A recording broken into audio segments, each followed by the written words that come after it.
हम सब श्रीमद् भागवत महापुराण को श्रवण कर रहे हैं। सबसे पहले श्रीमद् भागवत महापुराण को किसने श्रवण किया? तो अमरनाथ की गुफा में भगवान शंकर ने माता पार्वती को श्रीमद् भागवत महापुराण अमर कथा के रूप में श्रवण कराया। पार्वती जी ने पूछा, प्रभु आपने जो ये मुंडों की माला धारण की है, मैं आपने कहा कि ये मेरे ही मुंड है, किंतु एक बात जरा हमें बताइए, क्या हम मरते हैं, आप कभी नहीं मरते? भगवान शिव कहते हैं, वैसे तो पार्वती रुद्र हृदयोपनिषद के अनुसार तुम में और हम में कोई भेद नहीं है।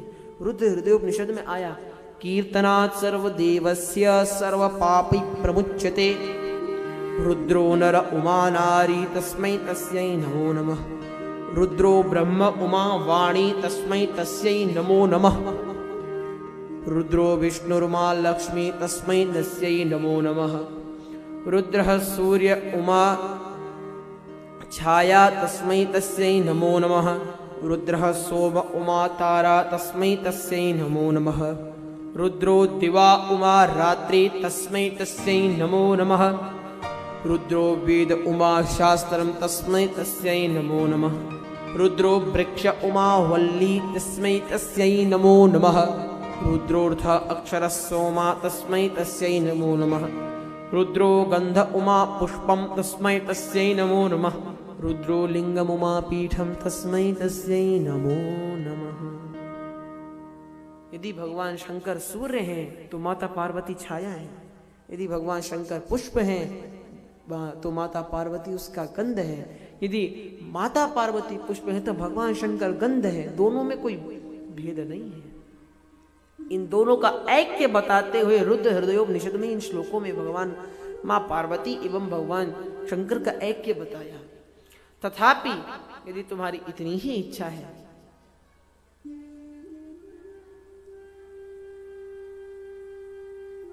तो हम तुम्हें बता देते हैं, हमने भगवान की पावन हरि कथा अमृत का पान किया है, जिसके पान करने मात्र से हम अमर हो गए हैं। पार्वती जी ने कहा हमें भी ऐसी कथा सुननी है। भगवान ने कहा चलो। अब चलने से पहले विष्णु सहस्त्र नाम का पाठ करने लगी तो भगवान ने कहा इतना समय नहीं है, प्रेम से बोलिए जय जय श्री सीताराम। पार्वती जी भी मुंह बंद कर रह गई, महाराज कुछ नहीं बोल पाई। क्या बोले? शंकर जी ने कहा समझ में नहीं है ना, दोबारा बोलिए जय जय श्री सीताराम। थोड़ा मुख भी हिला लीजिए, हाथ तो हिला ही रही है भैया। सीताराम। तो भैया शंकर जी ने कहा देखो भैया हो गया पाठ, अब चलो। अरे प्रभु विष्णु सहस्त्र नाम का पाठ करना है, आपने तो एक के आगे के सारे शून्य ही हटा दिए। शंकर जी कहते हैं राम रामेति रामेति रमे रामे मनोरमे सहस्रनाम तत्तुल्यं राम नाम वरानने। ये भगवान राम का नाम है देवी। एक बार लोगे तो 1000 बार लेने का पुण्य प्राप्त होगा महाराज। प्रेम से बोलिए जय जय श्री सीताराम।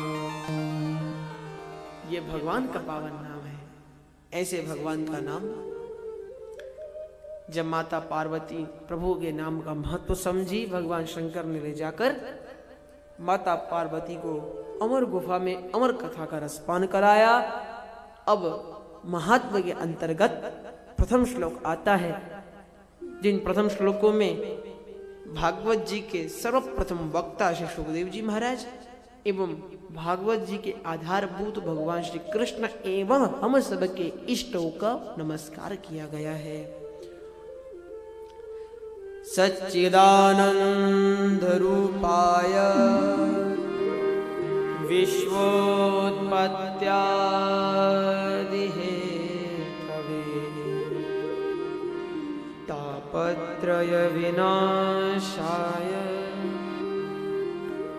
श्री कृष्णाय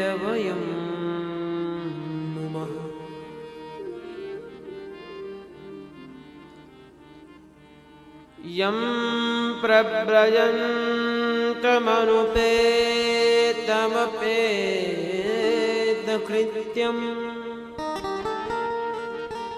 द्वैपायनो विरहकातराजुहाव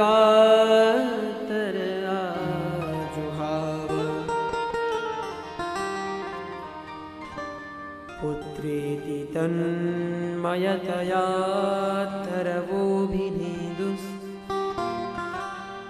तं सर्वभूतहृदयं मुनिमानतोऽस्मि।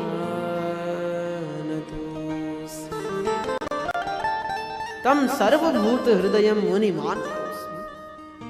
सर्वप्रथम सच्चिदानंद रूपाय विश्वोत्पत्त्यादि तवे तापत्रय विनाशाय श्री कृष्णाय वयम नमः। यहाँ पर भगवान श्री कृष्ण को नमस्कार किया। भगवान कृष्ण कैसे हैं? तो सच्चिदानंद रूपाय, जो सद्घन, आनंद घन और चिदघन है, सत परिपूर्ण है, जिनकी सत्ता विराजमान है। तो जिनके आजकल तो महाराज उन्हीं की सत्ता होती है जिन्हें किसी का कुछ नहीं पता होता महाराज। अरे ये नेताजी कितना पढ़े हैं? अरे तो 12वीं फेल हैं। अरे महाराज ये कितना पढ़े हैं? अरे पढ़े हैं, ये तो बचपन से ही नेता है भैया, स्कूल का मुका ही नहीं देखा। तो ना, हमारे भगवान ऐसे नहीं है। कैसे नेता है? तो सच्चिदानंद, जिनका संसार वाले चिंतन करते हैं, उन्हें किसी का चिंतन करने की जरूरत नहीं है महाराज। संसार वाले जिनका चिंतन करते हैं और हर प्रकार के ज्ञान से परिपूर्ण है। तो भैया जो हर प्रकार के ज्ञान से परिपूर्ण हो, बहुत इंटेलिजेंट हो और नेता भी हो, तो टेंशन सबसे माथे पर रहते हैं।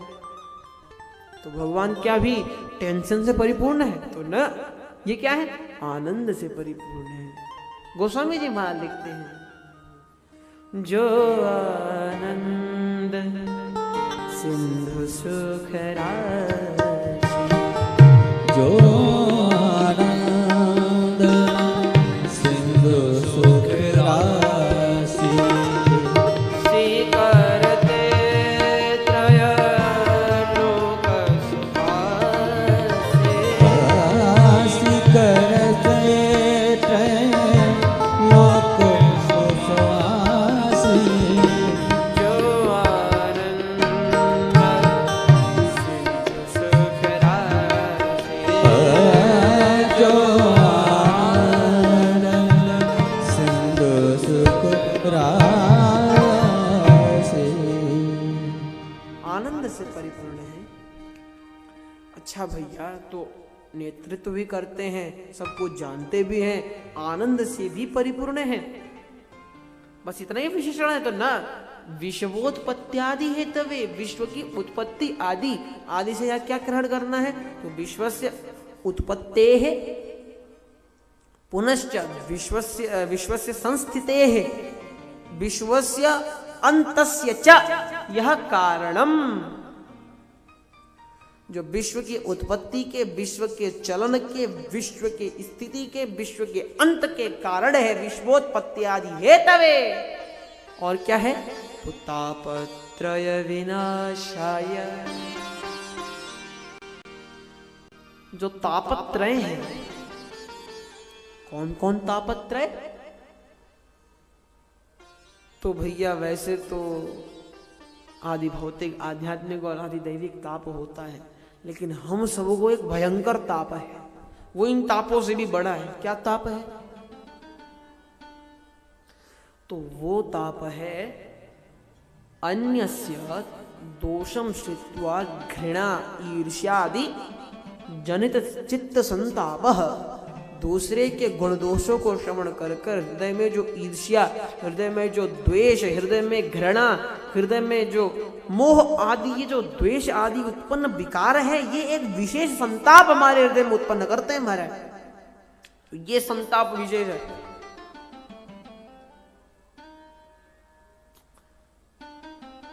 ऐसे संताप को जिनके चरित्र नष्ट करते हैं, ऐसे श्री कृष्ण के श्री चरणों में बारंबार प्रणाम करते हैं। अब इसके पश्चात सुखदेव जी महाराज का ध्यान है। यं प्रव्रजन्तमनुपेतमपेतकृत्यं द्वैपायनो विरह कातर आजुहाव पुत्रेति तन्मयतया गर्भोभिरेन्दुस्थं सर्वभूतहृदयं मुनिमानतोऽस्मि। मुनिम आनतोऽस्मि, हर प्रकार से मुनि को नमस्कार है। आसमन्तात्मतोऽस्मि, हर प्रकार से उन मुनि को नमस्कार है। किन मुनि को? तो जो मुनि उत्पन्न होते ही वन को गमन कर गए, और ऐसा नहीं कि घर वालों ने धक्के देकर इन्हें निकाला। न द्वैपायनः, कह द्वैपायनः वेदानां विस्तारय कृतवान् तादृशः वेदव्यासः कृष्ण द्वैपायनः अपि यस्य मोहे ग्रसित्वा, जैसे मोहे, जिनके मोह में ग्रसित होकर उनको द्वैपायनो विरह कातर आजुहाव, विरह से कातर होकर, विरह से द्रवीभूत होकर आजुहाव पुकारने लगे। और कैसे पुकारते हैं? पुत्रेति तन्मयतया, तारा वो भी दे दो। तन्मय होकर अपने पुत्र को पुकारते हैं।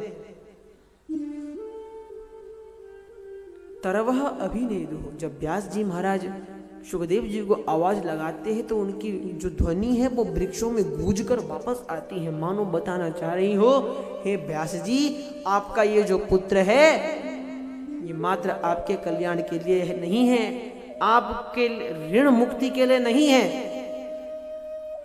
हम सब पुत्र क्यों चाहते हैं भैया? पुत्र इसलिए चाहते हैं क्योंकि शास्त्रों में वर्णित है, जब हमारे यहाँ पुत्र उत्पन्न होता है तो हम अपने माता पिता के ऋण से जो है मुक्त हो जाते हैं। तो वृक्ष बताना चाह रहे हैं कि आपके पितरों के ऋण से आपको मुक्त करने के लिए नहीं है, अभी तो समस्त संसार के कल्याण के लिए इसका प्राकट्य हुआ है।